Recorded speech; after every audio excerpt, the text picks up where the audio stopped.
નમસ્કાર મિત્રો, ઈરાન અને અમેરિકાને લઈને અત્યાર સુધીના સૌથી મોટા સમાચાર સામે આવી રહ્યા છે.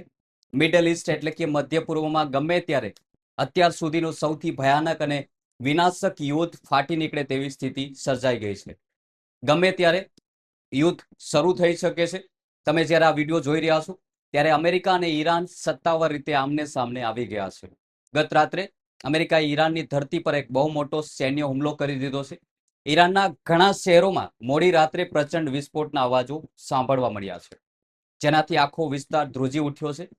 શરૂઆતી અહેવાલો મુજબ જે સમાચાર સામે આવ્યા છે તેના અનુસાર અમેરિકાએ માત્ર ઈરાનના સૈન્ય ઠેકાણોને જ નિશાન નથી બનાવ્યા, પરંતુ ઈરાનની આર્થિક કમર તોડવા માટે બે મોટા અને મહત્વના રેલવે બ્રિજ એટલે કે રેલવે પુલને પણ બોમ્બથી તોડી પાડ્યા છે. આ હુમલાની પેટર્ન બતાવે છે કે અમેરિકા ફરીથી એ જ જૂની રણનીતિ પર આવી ગયું છે જે પહેલા જોવા મળતું હતું, જેમાં તે ઈરાનના ઇન્ફ્રાસ્ટ્રક્ચર, યુનિવર્સિટીઓ અને સરકારી ઇમારતોને નિશાન બનાવતું હતું. આજે આપણે આ સૌથી મોટા જે સમાચાર સામે આવી રહ્યા છે તેને લઈને સંપૂર્ણ સચોટ અને નિષ્પક્ષ વિશ્લેષણ કરીશું. તે પહેલા હજુ સુધી તમે અમારી ચેનલને સબસ્ક્રાઇબ નથી કરી તો તુરંત કરી લેજો, કારણ કે આ ચેનલ પર તમને આંતરરાષ્ટ્રીયના સાચા અને નિષ્પક્ષ સમાચાર પ્રોવાઈડ કરવામાં આવે છે. અમે રિસર્ચ કર્યા બાદ સાચી માહિતી તમારા સુધી પહોંચાડીએ છીએ. અને વિડીયોને અંત સુધી જોજો, કારણ કે ડોનાલ્ડ ટ્રમ્પનું સૌથી મોટું અત્યાર સુધીનું નિવેદન સામે આવ્યું છે તેના વિશે વાત કરીશું, અને જે યુદ્ધને લઈને સૌથી મોટી અપડેટ સામે આવી રહી છે તેના વિશે વિસ્તારથી વિગતવાર વાત કરીશું. મિત્રો, અમેરિકાના રાષ્ટ્રપતિ ડોનાલ્ડ ટ્રમ્પે ઈરાનને પણ ખુલ્લી અને આકરી ચેતવણી આપી દીધી છે.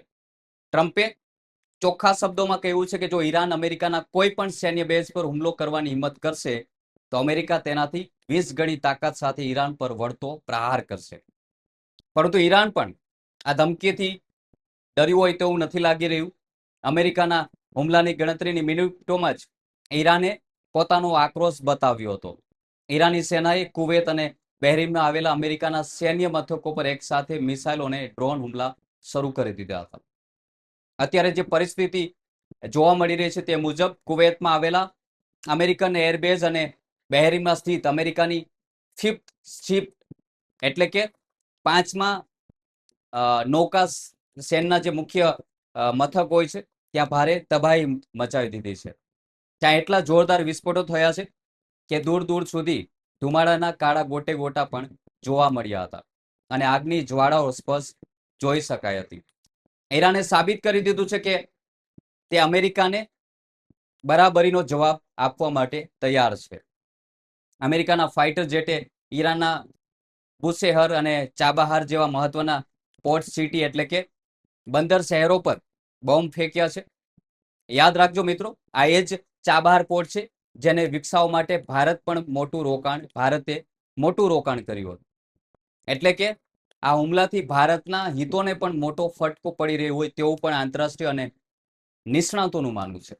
આ બધી ઘટનાઓ સ્પષ્ટ સંકેત આપે છે કે હવે બંને દેશો વચ્ચે ફૂલ ફ્લેટ વોર એટલે કે સંપૂર્ણ કક્ષાનું યુદ્ધ શરૂ થઈ ચૂક્યું છે. સૌથી મોટી વાત એ છે કે અમેરિકાએ આ ભયાનક હુમલા એવા દિવસે કર્યા છે જ્યારે ઈરાનના પૂર્વ સુપ્રીમ લીડર અલી ખામેનીની અંતિમ વિધિની પ્રક્રિયાઓ શરૂ થઈ ગઈ છે. તેમને સુપુર્દે ખાક કરવામાં આવી રહ્યા છે. આવા સંવેદનશીલ સમયે હુમલો કરીને અમેરિકાએ ઈરાનને ઉશ્કેરવાનું મોટું કામ કર્યું છે. જે દ્રશ્યો સામે આવી રહ્યા છે, ઈરાની અને અમેરિકાની જે વચ્ચે ટકરાવ થઈ રહ્યા છે તેના દ્રશ્યો સોશિયલ મીડિયા પર વાયરલ થઈ રહ્યા છે, તે ખૂબ જ ચોંકાવનારા છે.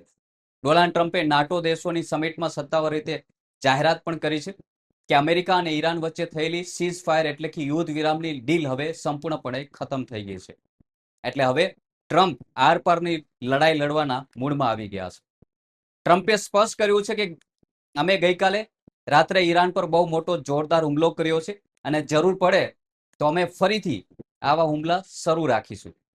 અમેરિકાનું કહેવું છે કે ઈરાન લાંબા સમયથી મિડલ ઈસ્ટમાં પોતાનો દબદબો બનાવવાનો પ્રયાસ કરી રહ્યું છે, પરંતુ હવે અમેરિકા તે સહન નહીં કરે.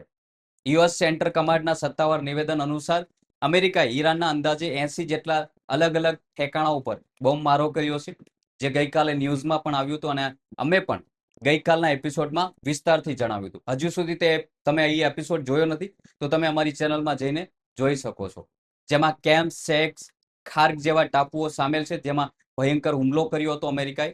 આ એ જ વિસ્તારો છે જ્યાં ઈરાનની સૌથી મોટી તેલ સંપત્તિ આવેલી છે. આનાથી સ્પષ્ટ થાય છે કે ડોનાલ્ડ ટ્રમ્પની નજર ઈરાનના તેલ ભંડાર પર ટકેલી છે. અગાઉ વેન્ઝુલામાં પણ અમેરિકાને તેલ જોતું હતું અને હવે ઈરાનમાં પણ તે તેલ પર કબજો કરવા માંગે છે. ટ્રમ્પ પોતે પણ આ વાત અગાઉ સ્વીકારી ચૂક્યા છે, પરંતુ પરંતુ ઈરાન અમેરિકાના મનસૂબા ક્યારેય સફળ થવા દેવા માંગતું નથી અને અમેરિકાના જે પણ હુમલો કરે છે તેનો વળતો જવાબ માટે પણ ઈરાન તૈયાર છે. ઈરાનનો આરોપ છે કે અમેરિકા જાણી જોઈને કેટલાક યુદ્ધ જહાજો અને વેપારી જહાજોને એવા રૂટ પર મોકલે છે જ્યાં વિવાદ શરૂ થાય અને લડવાનું બહાનું મળી જાય. અમેરિકા ઈચ્છે છે કે ઈરાન ઉશ્કેરાય ને વળતો પ્રહાર કરે, જેથી અમેરિકાને દુનિયા સામે કહેવાનો મોકો મળી જાય કે તેઓ બિલકુલ નિર્દોષ છે અને ઈરાન આંતરરાષ્ટ્રીય નિયમો અને કરારો તોડી રહ્યું છે. અમેરિકા બધો વાંક ઈરાન પર ઢોળીને તેના પર હુમલો કરવાનું બહાનું શોધી રહ્યું છે. પોતાની વાત સાબિત કરવા માટે યુએસ સેન્ટ્રલ કમાન્ડ એટલે કે અમેરિકન સેનાએ એક વિડીયો ફૂટેજ પણ જાહેર કર્યો છે. આ ફૂટેજમાં સ્પષ્ટ દેખાય છે કે અમેરિકાના 15થી વધુ અત્યાધુનિક યુદ્ધ જહાજો અત્યારે મિડલ ઇસ્ટના સમુદ્રમાં તૈનાત છે અને સતત ઓપરેશન કરી રહ્યા છે. અમે આ ફૂટેજ બતાવી નહીં શકીએ કારણ કે કોપીરાઇટનો ઇસ્યુ આવી શકે છે, જેથી તમે ઇમેજના દ્રશ્યોથી તમે આ ફૂટેજ જોઈ શકો છો. અમેરિકા આ રીતે ઈરાનને ડરાવવાનો અને તેના પર દબાણ લાવવાનો પૂરેપૂરો પ્રયાસ કરી રહ્યું છે. આંતરરાષ્ટ્રીય સ્તરે જે સમાચાર સામે આવી રહ્યા છે તેનાથી ભારતીય અને અન્ય દેશોના અર્થવ્યવસ્થા પર મોટી અસર થવા જઈ રહી છે. પરંતુ અમેરિકાની આ ડરાવવાની જે નીતિ સામે આવી છે તેના સામે ઈરાને પણ પોતાના તેવર બતાવી દીધા છે. ઈરાને સાફ કહી દીધું છે કે ગમે તે થાય, અમે એક ડગલું પણ પાછળ નહીં હટીએ.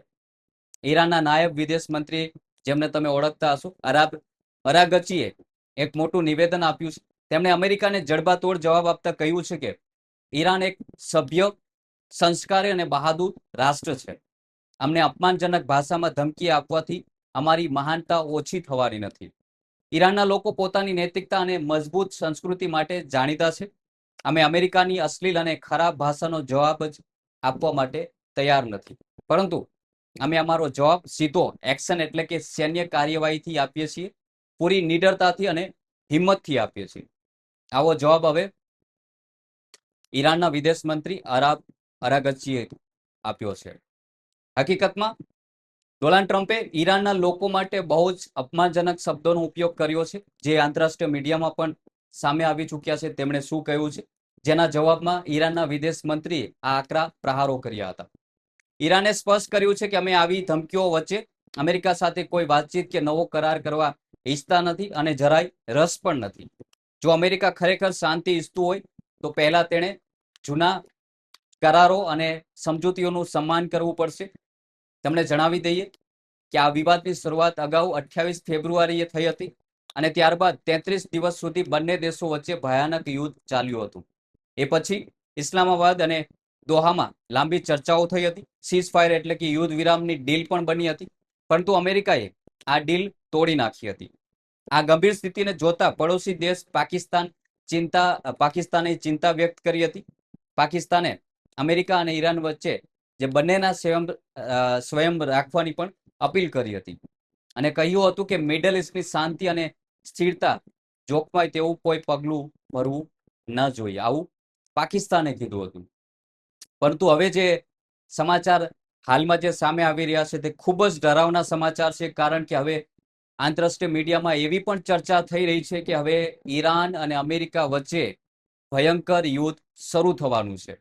જો આવી સ્થિતિ ફરીથી સર્જાશે તો ભારતની અર્થવ્યવસ્થા અને આડોશી પાડોશીના જેટલા પણ દેશો છે, પડોશી દેશોમાં પણ અર્થવ્યવસ્થાની જે સ્થિતિ છે ખૂબ જ કફોડી બની શકે છે અને મોંઘવારી પણ વધી શકે છે.